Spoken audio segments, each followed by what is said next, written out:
Hello friends and welcome back to the Dork Side. I'm the Dork on the Road, and today let's talk about 5 things you need to know before you buy a Kawasaki KLR 650.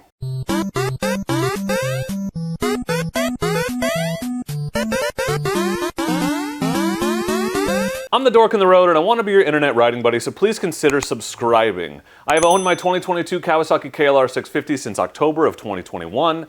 I've put about 1,500 miles on it, gone camping, ridden it in the woods, ridden it on the highway, ridden it on the freeway, done a bunch of tests and review videos for you. In fact, check out my 5 things I love video and my 5 things I hate video, with both of which I'll link for you up here and in the description. Today, I want to talk to you a little bit about 5 things you should know before you buy a Kawasaki KLR 650. My experience is with the 2022, the 3rd gen with fuel injection, but I think most of what I'm going to say will apply to most years of Kawasaki KLR 650s. If you're a KLR owner and I say something that doesn't apply to your 1st or 2nd gen, feel free to correct me in the comments. Anyway, that's enough preamble, so let's just jump right in. The first thing you need to know before you buy a Kawasaki KLR 650 is that the community is fantastic. It is easily the best bike-specific online community I've ever been a part of. You know, don't get me wrong, I love my 250L homies and my Africa Twin homies and some of my DRZ online friends, but the KLR community is easily the most welcoming and down-to-earth motorcycling community out there. Like the KLR, its owners are unassuming, flexible, and they ride thousands of miles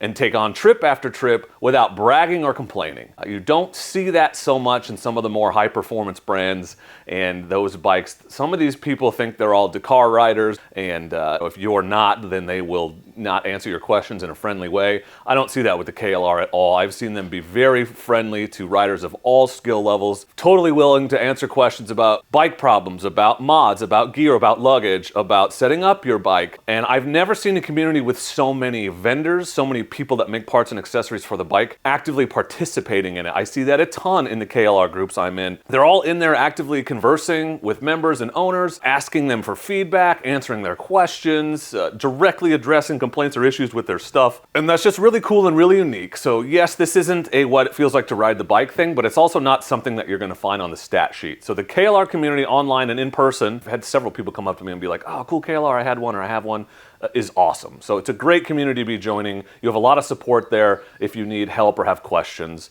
whether you're asking online or in person. It's a huge benefit to a newer rider or a rider just getting started. The second thing to know about the KLR 650 before you buy it is that it is a great do-anything motorcycle and it is a fantastic value. I think it is an unbeatable value because of the number of things it can do, the number of options you have. The capability and versatility of the bike is unmatched. It is astounding. And you take all that and you realize you can buy this bike for $7,000 or $8,000 brand new, and it just makes the value super skyrocket. So this bike is not a 10 in anything. Make sure you know that going in, but it is a 7 in just about everything. Few bikes are as versatile overall, and basically none, except maybe the DR650, can do as much for as little money. It'll do everything. You can take it on the highway, you can explore the backcountry, you can take on a rough technical Jeep track, carry your luggage, ride 2 up and more, and the whole time your bike will need very little maintenance, will be reliable and never let you down. It is a bulletproof tank of a machine, aside from a couple issues that come up all the time, but even those are debatable. Have your doohickey argument in the comments, but this is a bike that'll run forever and get you where you need to go, and it is not expensive to get into. So it's a fantastic value. It is a solid, dependable, capable, reliable motorcycle, and I feel very comfortable recommending it to you. But, and you knew there was a but coming, while the bike is good at all the things I just mentioned, it is not great at any of them. All the capability comes at a cost, and the cost is not a monetary cost. I'm not talking about dollars. I'm talking about the other half of a bike that does everything but does nothing well is the does nothing well part. It's not the most capable off-road bike out there. Bikes like the T7, the Norden, the 890 have twice the horsepower and capability, but they can still go on the highway and maybe even be more comfortable on the highway. It's not the most comfortable long-distance bike. It'll ride on the freeway much more comfortable than, say, a DRZ 400 or even a 690, I would wager, but it's nowhere near as nice as a GS or an Africa Twin on the highway. It'll do freeway speeds, but it doesn't love them. This is a bike that I would seek out back roads on, even when the most direct route is straight up the freeway, because 3 or 4 hours at 75, while it is possible, is not something I want to do. It's something I can do, but it's not something I want to do. And we buy motorcycles because they're fun, and we do fun things on them, right? Because otherwise we could just take a car. So just something to keep in mind. It will do everything, but it doesn't do anything better than other bikes could do it, if you know what I mean. You cannot get this much bang for your buck anywhere else. It's got that insane value. But the old jack of all trades, master of none adage has never been more true than it is with the KLR. It's good at everything, but not great at anything. It does not have the modern features that some of you might want. Cruise control, lean sensitive ABS, riding modes. This is an advantage in some ways. It's an easier bike to fix, less to fail, as some say, but it may leave some people wanting more. The fourth thing to know before you buy a KLR 650, in my opinion, this is a great bike for a beginner, whether you're new to riding or new to off-road riding, but it's also a bike that can last you the rest of your life. It's a bike that you can ride forever. You'll never run out of capability. It is capable of doing almost anything except, you know, the most hardcore of off-road. My caveat to the great for a beginner is, again, the seat height. If you're as tall as me or taller, 5'10" or taller, it's pretty easy to ride, easy to handle. There's nothing surprising about it. If you're shorter or you're just uncomfortable with a taller bike, that seat height piece is important to make sure you're comfortable with. But if you are, it is a very easy bike to ride, in my opinion. It's a great bike, easy bike to ride right out of the box, but it'll last you forever. It's reliable, it won't break down. It's versatile, so you don't need a lot of other bikes to do a lot of stuff. We covered that already. It can handle a long trip, carrying gear or a passenger. People have ridden these things, you know, from Argentina to Alaska, you know, the Trans-America Trail. People ride these things all over the world for long, long distances. It is as much a touring bike as it is a dual sport. It's just not a super comfortable one. It's hard to find the ceiling of what it can do. And again, I'm talking about what it can do, not what it can do comfortably, but it's a lot of bikes rolled into one.